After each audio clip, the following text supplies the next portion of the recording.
नमस्कार. मी प्राध्यापक doctor Rathod, SB भूगोल विभाग, शरदचंद्र पवार महाविद्यालय लोणंद. BA भाग 1 साठी शिवाजी विद्यापीठ कोल्हापूर. निश्चित केलेल्या अभ्यासक्रमानुसार आपण मागील तासामध्ये प्राकृतिक भूगोल यातील प्रकरण नंबर 1 प्राकृतिक भूगोलाची ओळख किंवा प्राकृतिक भूगोलाचा परिचय या प्रकरणाच्या सुरुवातीस प्रस्तावना व प्राकृतिक भूगोल म्हणजे काय त्याच्या सर्वसाधारणपणे वेगवेगळ्या शास्त्रज्ञांनी केलेल्या व्याख्या यांचा आढावा आपण मागील तासामध्ये घेतलेला आहे. सर्वसाधारणपणे खंड व महासागर आणि त्यावरील नैसर्गिक वैशिष्ट्यांचे यांचा अभ्यास म्हणजेच प्राकृतिक भूगोल होय, अशी एक साधी सरळ सोपी व्याख्या प्राकृतिक भूगोलाची केली जाते. भूपृष्ठ व जलाशय यांच्या निर्मितीस कारणीभूत असलेल्या घटकांचे अध्ययन म्हणजेच प्राकृतिक भूगोल होय, अशी ही व्याख्या आपण मागील तासामध्ये अभ्यासलेली आहे. या वरील सर्व व्याख्यांचा आढावा घेतल्यानंतर आपणास असे निदर्शनास येते की प्राकृतिक भूगोलच नसून इतर जी काही शास्त्र आहेत या शास्त्रांच्या व्याख्या अभ्यासल्यानंतर त्या शास्त्राच्या अभ्यासाचं स्वरूप कसं आहे हे निदर्शनास येते किंवा समजते. इतर शास्त्राप्रमाणेच प्राकृतिक भूगोलही त्यास अपवाद नाही. प्राकृतिक भूगोलाचेही अभ्यासाचे स्वरूप हे काळानुसार बदलत गेलेले आहेत. काळानुसार जो काही बदल झालेला आहे या विषय अभ्यासाचा, त्या बदलाचा आढावा आपण सर्वसाधारणपणे त्या शास्त्राच्या स्वरूपामध्ये वर्णन करतो किंवा अभ्यासतो. इतर शास्त्राप्रमाणेही प्राकृतिक भूगोलाच्या अभ्यासाचे स्वरूपही बदलत गेलेले आपणास या ठिकाणी दिसून येते. प्राकृतिक भूगोलात विविध घटकांचा अभ्यास केला जातो. प्रत्येक घटकांची अभ्यास पद्धतीही वेगवेगळी असते. त्यामुळे प्राकृतिक भूगोलासही वेगवेगळे स्वरूप प्राप्त झालेले आहे.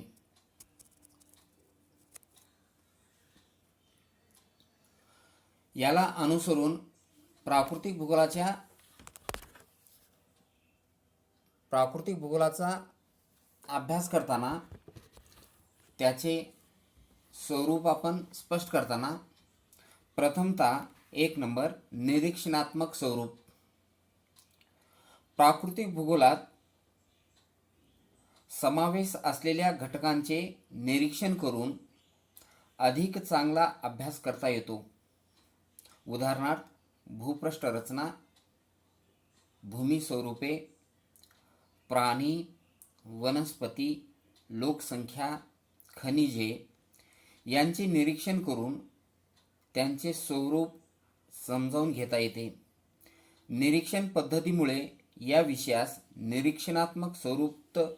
निरीक्षणात्मक स्वरूप प्राप्त झालेलं आहे.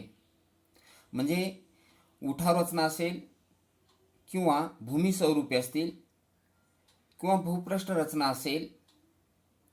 भूमी स्वरूपे यात मैदानी प्रदेश, पठारी प्रदेश, पर्वतीय प्रदेश असतील.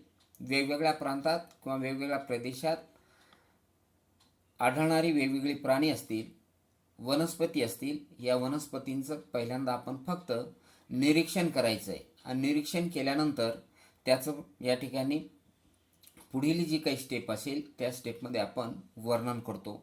अशा पद्धतीने केला जाणारा जो काही अभ्यास असेल त्या अभ्यासाला निरीक्षणात्मक स्वरूपाचा अभ्यास असे म्हटलं जातं किंवा म्हणतो आपण. नंबर 2 आहे वर्णनात्मक स्वरूप. निरीक्षण पद्धतीने मिळालेल्या आकडेवारीचे वर्गीकरण करून त्याचे विश्लेषण व वर्णन करता येते, निष्कर्ष काढता येतात. परंतु माहितीचे वर्णन करण्यासाठी आकृत्या, नकाशे असावे लागतात. यामुळे निरनिराळ्या घटकांचा प्रादेशिक अभ्यास करता येतो. यातूनच प्राकृतिक भूगोलास वर्णनात्मक स्वरूप प्राप्त झाले आहे. म्हणजे एखादं आपण निरीक्षण केलेला एखादा घटक असेल, तो घटक पर्वत असेल, तर त्या पर्वताची उंची किती आहे, त्या पर्वतातील शिखरे किती आहेत, त्या पर्वतीय प्रदेशामध्ये दऱ्या कशा आहेत, त्या पर्वतीय प्रदेशाचे खोरे कसे आहेत, त्या पर्वतीय प्रदेशाची रांग ही कुठल्या दिशेमध्ये पसरलेली आहे, कोणत्या दिशेला उतार हा तीव्र आहे का उतार हा मंद आहे, अशा पद्धतीने निरीक्षण केलेल्या पर्वताचं आपण या ठिकाणी वर्णन करतो. किंवा एखादी नदी असेल, त्या नदीचा प्रवाह, नदीची लांबी, नदीची रुंदी, नदी पात्रालगत असणारी मृदा, नदी पात्रालगत असणारी वनस्पती, या सर्वांचं आपण या ठिकाणी वर्णन करतो. अशा पद्धतीने प्राकृतिक घटकांचा जेव्हा आपण निरीक्षण करून जेव्हा वर्णन करतो, तेव्हा त्या अभ्यास पद्धतीला वर्णनात्मक स्वरूपाचं अभ्यास असे या ठिकाणी आपण म्हणतोय. 3 नंबर, बहुविषयात्मक स्वरूप. प्राकृतिक भूगोलात अनेक घटक समाविष्ट आहेत. प्राकृतिक भूगोलात पृथ्वीची उत्पत्ती, सूर्यमाला, पृथ्वीचे अंतरंग, भूपृष्ठावर बदल घडवून आणणाऱ्या अंतर्गत व बहिर्गत शक्ती, भूमी स्वरूपे, वातावरण, वायुभार, वारे, तापमान, सागर तळाची रचना, सागर जलाचे तापमान, सागरी लाटा, भरती ओहोटी, सागरी प्रवाह इत्यादी अनेक विषयांचा अभ्यास केला जातो. त्यामुळे प्राकृतिक भूगोलाचे स्वरूप बहुविषयात्मक आहे. म्हणजे प्राकृतिक भूगोलामध्ये जी काही निसर्ग निर्मित घटक आहेत, या निसर्ग निर्मित घटकांचा अभ्यास करताना इतर शास्त्रांचीही या ठिकाणी आपल्याला मदत घ्यावी लागते. अंतर्गत शक्ती व बहिर्गत शक्ती आहे, अंतर्गत कारक व बहिर्गत कारक आहे. अंतर्गत कारकांचा अभ्यास करण्यासाठी भूगर्भशास्त्राचा आधार या ठिकाणी घ्यावा लागतो. तर बाह्य कारकांचा अभ्यास करण्यासाठी भूरूपशास्त्रांची मदत या ठिकाणी घ्यावी लागते. म्हणजे भूरूपशास्त्र व भूगर्भशास्त्र हे एकमेकाशी निगडीत आहेत. अशा पद्धतीने अभ्यास करताना याशिवाय वातावरण आहे, वायुभार आहे, वारे आहेत, तापमान आहे, याचा अभ्यास करताना आपण प्राकृतिक भूगोलामध्ये वातावरणशास्त्र किंवा हवामानशास्त्रामध्ये आपण याचा अभ्यास करतो. याचा अभ्यास करताना खगोलीय घटना यामध्ये घडत असतात, त्या घटनेचा अभ्यास खगोलशास्त्रामध्ये केला जातो. तर खगोलशास्त्र आणि वातावरणशास्त्र किंवा हवामानशास्त्र हे परस्पराशी संबंधित आहेत. म्हणून या ठिकाणी बहुविषयात्मक म्हणजे एकाच घटकाचा अभ्यास न करता या प्राकृतिक भूगोलामध्ये नंतरच्या काळात अनेक घटकांचा अभ्यास या ठिकाणी समाविष्ट करण्यात आला. म्हणून प्राकृतिक भूगोलाच्या अभ्यासाचे स्वरूप हे बहुविषयात्मक बनले आहे किंवा बहुविषयात्मक आहे. त्यानंतर नंबर 4, सर्वात्मक स्वरूप. प्राकृतिक भूगोलात समाविष्ट घटकांचा अभ्यास हा सुरुवातीच्या काळात एकत्रितपणे केला जात असे. त्यावेळी शिलावरण, वातावरण, जलावरण व जीवावरणातील सर्व विषयांचा अभ्यास एकाच भागात होत होता. आजही प्राकृतिक भूगोलात समाविष्ट विषयांचा अभ्यास एकत्रितच होत आहे. म्हणून या विषयाचे स्वरूप सर्वात्मक बनले आहे. म्हणजे जर प्राकृतिक भूगोलाच्या आज भूरूपशास्त्र, हवामानशास्त्र, सागरशास्त्र, मृदाशास्त्र या प्रमुख शाखा विकसित झालेल्या आहेत. मृदाशास्त्राचा अभ्यास करताना भूरूपशास्त्राची मदत घ्यावी लागते किंवा एकमेकाशी ते निगडीत आहेत. पर्वतीय प्रदेशामध्ये म्हणजे उठावांचा अभ्यास आपण भूरूपशास्त्रामध्ये करतो. जर एखादी उठाव रचना पर्वतीय असेल तर त्या ठिकाणी कोणत्या प्रकारची मृदा निर्माण झालेली असेल, तर मृदेचा अभ्यास करताना भूरूपशास्त्राची मदत या ठिकाणी घ्यावी लागते. त्याच्यानंतर सागरशास्त्राचा अभ्यास करताना हवामानशास्त्राची मदत घ्यावी लागते, कारण सागरी पृष्ठभागाचं किंवा सागरी जलाचं तापमानामध्ये बदल घडून आणणाऱ्या ज्या काही घटना आहेत त्या घटनेचा ऊहापोह आपण हवामानशास्त्रामध्ये आणि सागरशास्त्रामध्ये अभ्यासतो. म्हणून प्राकृतिक भूगोलाच्या अभ्यासाचं जे काही स्वरूप आहे ते स्वरूप सर्वात्मक स्वरूप या ठिकाणी निर्माण झालेलं आहे किंवा ते आपल्याला स्पष्ट करता येते.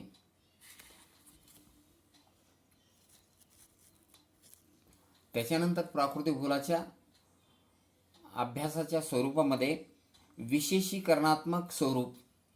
तर प्राकृतिक भूगोलात सर्व घटकांचा एकत्रित अभ्यास केला जात असला तरी त्यामध्ये अंतर्भूत असलेल्या विविध घटकांची विभागणी वेगवेगळ्या भागात करून त्याचे स्वतंत्रपणे अभ्यास केला जातो. उदाहरणार्थ हवामानशास्त्र, सागरशास्त्र, जीवशास्त्र इत्यादी. यातूनच प्राकृतिक भूगोलाचे स्वरूप विशेषीकरणात्मक बनले आहे हे आपल्याला स्पष्ट होते. म्हणजे जर पूर्वीच्या काळी सुरुवातीला जेव्हा भूगोलशास्त्रातून प्राकृतिक भूगोल आणि मानवी भूगोल अशा दोन शाखा किंवा दोन शाखेमध्ये विभागणी करण्यात आली, तेव्हा सागरांचा अभ्यास, पृथ्वीच्या पृष्ठभागावरील प्राणी, वनस्पती म्हणजे जीवशास्त्राचा अभ्यास, त्यानंतर सागरीय ज्या काही घटना घडतात, सागर किनारे असतील, सागर तळरचना असेल, सागरी उतार असेल, सागरी डोह असेल, सागरी गर्ता असेल, सागरी प्रवाह असेल, सागरातील भरती ओहोटी असतील, सागरातील खनिज संपत्ती असेल, ह्या सर्वांचा अभ्यास आपण एकत्रित प्राकृतिक भूगोलामध्ये केला जात होता. पण काळाच्या ओघाने या घटकांची व्याप्ती ही वाढत गेली. घटकांची व्याप्ती वाढत गेल्यामुळे या प्राकृतिक भूगोलाच्या स्वतंत्र शाखा या ठिकाणी निर्माण करण्यात आल्या. त्या स्वतंत्र शाखा म्हणजेच हवामानशास्त्र, सागरशास्त्र, जीवशास्त्र, भूरूपशास्त्र, मृदाशास्त्र अशा वेगवेगळ्या शाखेमध्ये त्यामध्ये निर्मिती करण्यात आली. अलीकडच्या काळामध्ये उपयोजित भूरूपशास्त्र, उपयोजित हवामानशास्त्र, उपयोजित सागरशास्त्र, उपयोजित जीवशास्त्र अशाही शाखा पुन्हा निर्माण करण्यात आलेल्या आहेत. म्हणजेच प्राकृतिक भूगोलाचा अभ्यास हा आता एकत्रित न होता त्यामध्ये विशेषीकरण झालेले दिसून येते. म्हणूनच प्राकृतिक भूगोलाचा अभ्यासाचे स्वरूप हा अलीकडच्या काळामध्ये विशेषीकरणात्मक स्वरूप म्हणून निर्माण झालेले आहे किंवा प्राप्त झालेले आहे. त्यानंतर 6वा क्रमांक आहे विवेचनात्मक स्वरूप. अलीकडे पृथ्वीवरील प्राकृतिक घटकात बदल होऊ लागले आहेत. हे बदल कोणत्या कारणामुळे होत आहेत त्याचे ज्ञान प्राकृतिक भूगोलाच्या अभ्यासाने होते. म्हणूनच प्राकृतिक भूगोलास विवेचनात्मक स्वरूप प्राप्त झाले आहे. म्हणजे एखादा घटक घ्यायचा आहे, तो घटक उदाहरणार्थ हिमालय पर्वतीय प्रदेश आहे किंवा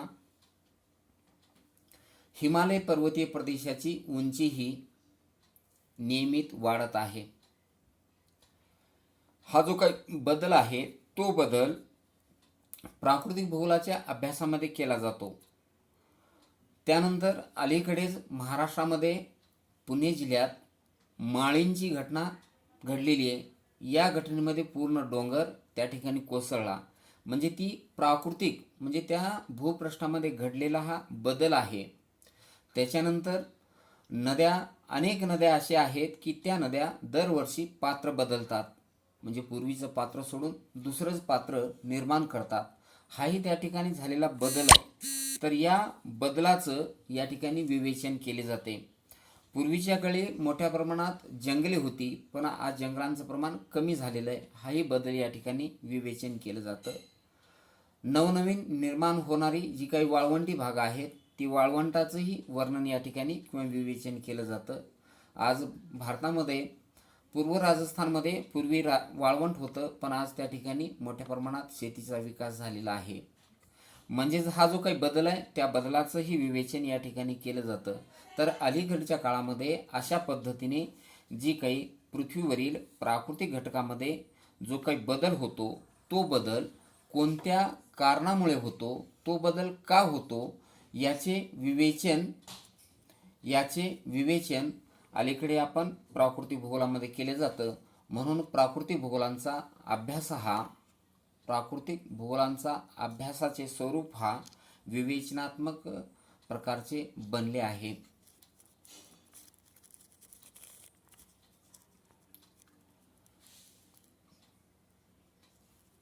त्याच्यानंतर 7वा आहे रचनात्मक स्वरूप. प्राकृतिक भूगोलातील अभ्यास घटकांचा केंद्रबिंदू जीवावरण हा आहे. पृथ्वीवरील मानव, प्राणी, वनस्पती हे भूकवच पाणी व हवा यावर अवलंबून आहेत.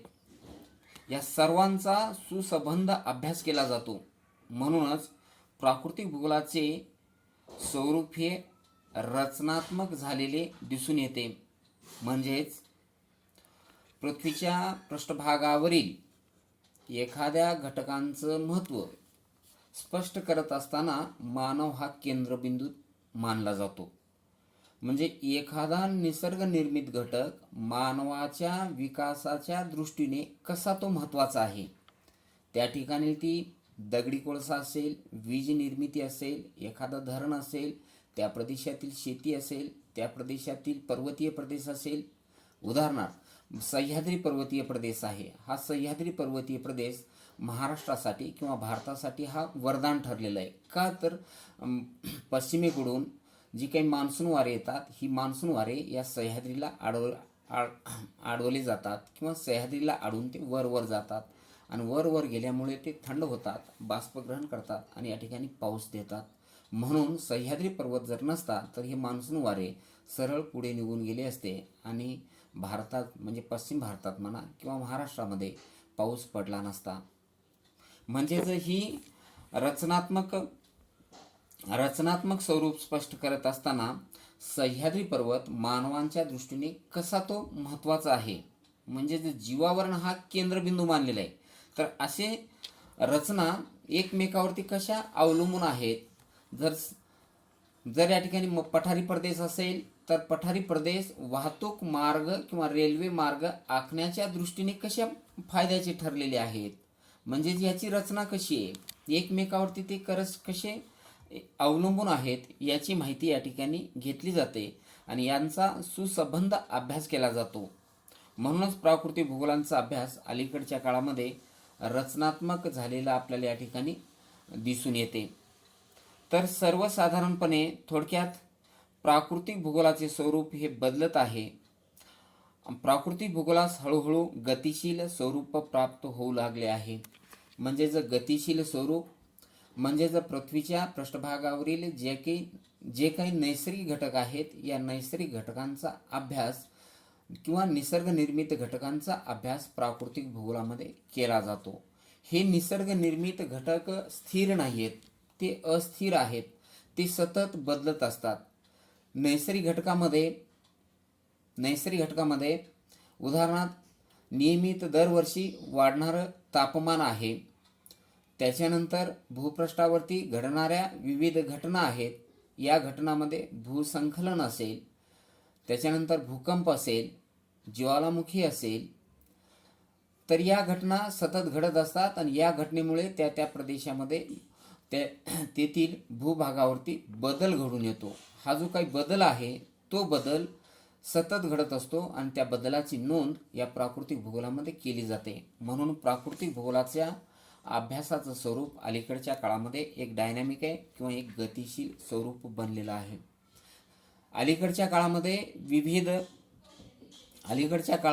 विविध बदल, त्या बदलामध्ये सागरी पृष्ठभागात होणारे बदल म्हणजेच वेगवेगळे लाटा निर्माण होतात. या वेगवेगळ्या लाटामुळे लाटातनं येणारं जे काही सागरांचं पाणी आहे, या पाण्यामुळं सागर किनाऱ्यामध्ये मोठा बदल होत आहे. हा सागर किनाऱ्यातील झालेला जो काही बदल आहे, त्या बदलाचाही आढावा या प्राकृतिक भूगोलाच्या अभ्यासामध्ये केला जातो. त्याच्यानंतर वातावरणामध्ये सतत बदल होतोय, या बदलाचाही आढावा या प्राकृतिक भूगोलाच्या अभ्यासामध्ये केला जातो. त्याच्यानंतर भूपृष्ठे आहेत. काही भूपृष्ठे म्हणजे 2-3 शतकापूर्वी जी भूपृष्ठे होती ती भूपृष्ठे आज अस्तित्वात नाहीत. उदाहरणार्थ पुणे जिल्ह्यातील माळीण या ठिकाणी असणारी डोंगररांग, ती डोंगररांग आज नष्ट झालेली आहे. म्हणजेच हाही बदल झालेला आहे. तो बदल कसा होतोय, त्या बदलाचं स्वरूप कसं आहे, याचाही अभ्यास प्राकृतिक भूगोलाच्या अभ्यासामध्ये केला जातो. म्हणून प्राकृतिक भूगोलाच्या अभ्यासाचे स्वरूप हे गतिशील स्वरूपाचे बनले आहे.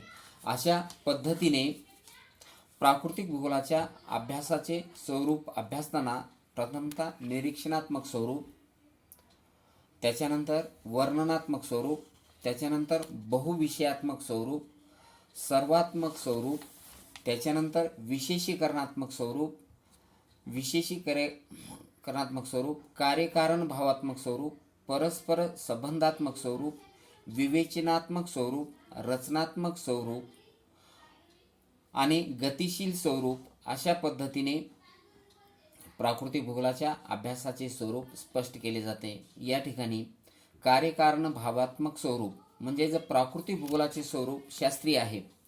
पृथ्वीवर कोणतीही घटना का व कशी घडते याचा कार्यकारण भाव संबंध अभ्यासला जातो. त्यामुळेच प्राकृतिक भूगोलाचे स्वरूप कार्यकारण भावात्मक आहे. म्हणजे जो भूकंप झालेला आहे, भूकंपाची कारणे काय आहेत, या ठिकाणी भूसंकलन झालेले आहे, भूसंकलनाची कारणे काय आहेत, त्याच्यानंतर या ठिकाणी वातावरणामध्ये अचानक मोठा बदल होतोय, ढगफुटी होते, ही ढगफुटी का झालेली आहे, आज धुके पडलेले आहेत, ही धुके अचानक का पडलेले आहेत, म्हणजे जर ढग दिसत नाहीत पण अचानक पाऊस पडतोय, हा पाऊस का पडलेला आहे, तर याचं कार्यकारण शोधलं जातं. आणि अशा पद्धतीने कार्यकारण, त्याचं कारण शोधून ज्या वेळेस अभ्यास केला जातो तेव्हा त्याला कार्यकारण भावात्मक स्वरूप असं आपण या ठिकाणी म्हणतोय.